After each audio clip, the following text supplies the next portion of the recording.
وہ عظیم فلسفی اور معروف مولج تھا. وہ خود فارس کا شہری تھا، لیکن اس نے اپنی 2 اہم کتابیں عربی زبان میں لکھی. اس کی ایک کتاب 14ویں صدی سے 1715 تک یورپ کے ہر میڈیکل کالج کے نصاب میں کسی نہ کسی شکل میں شامل ہوئی تھی. اس کو طبی دنیا کا آفتاب بھی کہا جاتا ہے. اس نے سورج کے گرد زمین کے چکر کا دورانیہ بھی نکالا. آخر وہ کون تھا جس نے یہ سب کیا؟ آج یہی آپ کو بتانے جا رہے ہیں. میں ہوں عرفان الحق اور آپ دیکھ رہے ہیں دا نوبل ہسٹری.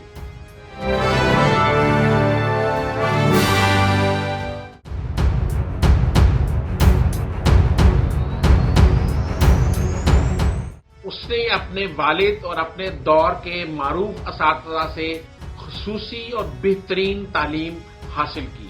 وہ غیر معمولی حافظے اور ذہانت کا مالک تھا. یہی وجہ ہے کہ محض 14 سال کی عمر میں وہ اپنے اساتذہ سے بھی آگے نکلنا شروع ہو گیا. 16 سال کی عمر میں اس نے کشیار نامی ایک حکیم سے طب کی تعلیم حاصل کرنا شروع کر دی. وہ طب کے شعبے میں صرف معلومات کے حصول تک ہی محدود نہیں رہے، بلکہ انہوں نے علاج کے نئے طریقے بھی دریافت کرنا شروع کر دیے. 19 سال کی عمر میں انہیں ڈاکٹر کا عنوان دیا جاتا ہے اور وہ بلا معاوضہ مریضوں کا علاج کرنا شروع کر دیتے ہیں. 21 سال کی عمر میں وہ اپنے دور کے بڑے حکما میں شمار ہونے لگتے ہیں. دنیا انہیں ابن سینا کے نام سے جانتی ہے. ابن سینا کو مغربی دنیا میں آوی سینا کے نام سے پہچانا جاتا ہے.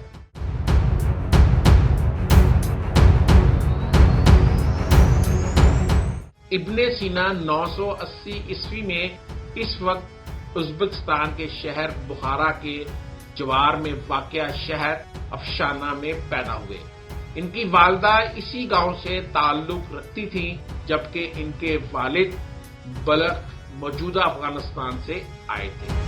بچپن میں ہی ان کے والدین بخارا موجودہ ازبکستان منتقل ہو گئے تھے، جہاں ان کے والد کو سلطان نوح بن منصور السامانی کے کچھ مالیاتی امور کی ادارت سونپی گئی تھی. بخارا میں 10 سال کی عمر میں قرآن مکمل کیا اور فقہ، ادب، فلسفہ اور طبی علوم کے حصول میں سرگرداں ہو گئے. ان شعبوں میں کمال حاصل کیا. سلطان بخارا نوح بن منصور بیمار ہو گئے. کسی حکیم کی دوائی کارگر ثابت نہ ہو رہی تھی. 18 سال کی عمر میں انہوں نے سلطان نوح بن منصور کے ایک ایسے مرض کا علاج کیا جس سے تمام تر اتباع عاجز آ چکے تھے. ابن سینا جیسے کم عمر اور غیر معروف طبیب کی دوائی سے سلطان صحت یاب ہو گئے. چنانچہ سلطان نے خوش ہو کر انعام کے طور پر انہیں ایک لائبریری کھول کر دی تھی.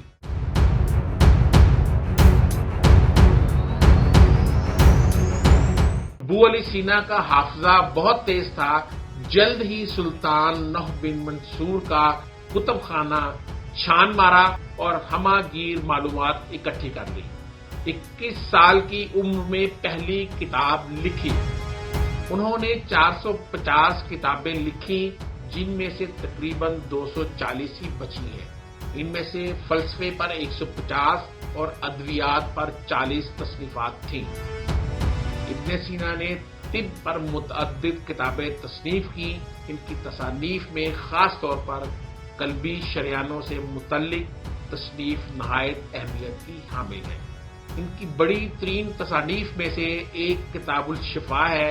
یہ کتاب انسانیت کی تاریخ میں کسی فرد واحد کی تصنیف کردہ جامع ترین کتاب ہے.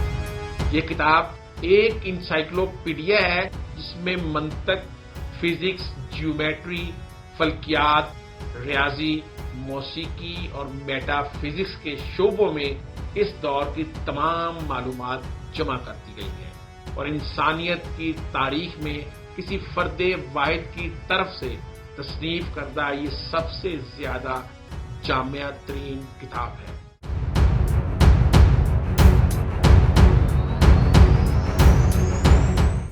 ابن سینا دنیا کے پہلے سائنسدان تھے جنہوں نے جرثوموں کے ذریعے پھیلنے والی بیماریوں پر تحقیق کی تھی۔ انہوں نے یہ پتہ لگایا کہ کیسے ایک انسان یرقان اور دیگر بیماریوں کا شکار ہوتا ہے۔ انہوں نے بہت سی جان لیوا بیماریوں کے علاج کے دوران مریضوں کو بے ہوش کرنے کا آئیڈیا اور طریقہ استعمال کیا۔ یہی نہیں، پیشاب کے نمونے سے انسانی جسم میں شوگر لیول چیک کرنے کا طریقہ بھی ابن سینا کا ایجاد کرتا ہے۔ بہت سے تاریخ دانوں کا کہنا ہے کہ ابن سینا ایک ایسے طبیب تھے جو اپنی خدمات کا معاوضہ بھی نہیں لیتے تھے۔ ابن سینا کو دنیا میں طبیات اور میڈیسن کے شعبے میں باپ کا رتبہ دیا جاتا ہے۔ وہ ایک عظیم طبیب تھے۔ انہوں نے وبائی امراض کے خاتمے کے لیے ہزاروں سال قبل طریقے ایجاد کر لیے تھے، جس سے موجودہ دور میں فائدہ اٹھایا جا رہا ہے۔ آج دنیا کو ایک ایسی بیماری جس کو کورونا کا نام دیا گیا ہے کا چیلنج درپیش ہے، جسے انسان کا سامنا پہلے کبھی نہیں ہوا۔ یہ ایک ایسا وائرس ہے جو دیکھتے ہی دیکھتے علاقے سے پوری دنیا میں پھیل گیا، اور اس وائرس کے ہاتھوں موت کے منہ میں جانے والے افراد کی تعداد لاکھوں سے تجاوز کر چکی ہے۔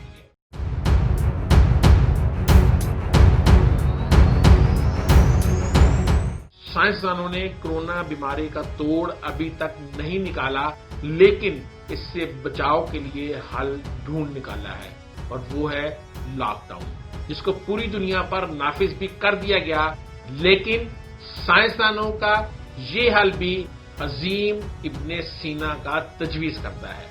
ابن سینا نے ہزاروں سال قبل قرنطینیہ کا فلسفہ پیش کیا تھا کہ کسی بھی ایسی وبائی بیماری جو ایک انسان سے دوسرے انسان میں منتقل ہو، اس کے لیے سب سے پہلے قرنطینیہ اختیار کرنا چاہیے۔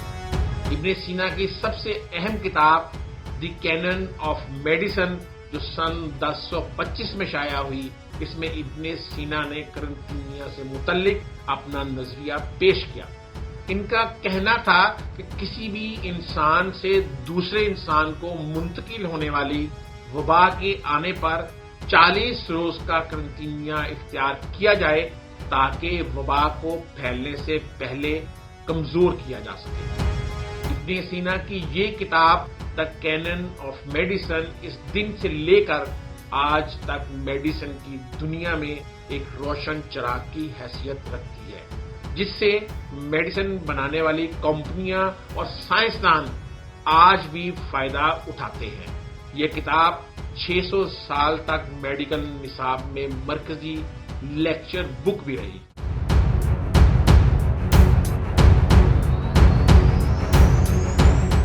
مسلم دنیا کے اس سائنسدان کی خدمات پر میڈیکل سائنس سے وابستہ افراد اور جدید دنیا کے سائنسدان ابن سینا کو پرنس آف میڈیسن جیسے القابات سے یاد رکھتے ہیں۔ کورونا وائرس کے دنیا بھر کو اپنے شکنجے میں لینے کے بعد سائنسدان اس کا توڑ نکالنے کے لیے دن رات ایک کیے ہوئے ہیں، اور عظیم مسلم طبیب ابن سینا کی تحقیقات سے آج دنیا بھر کے سائنسدان اور میڈیسن کمپنیاں کورونا وائرس سے نمٹنے کے لیے فائدہ اٹھا رہی ہیں۔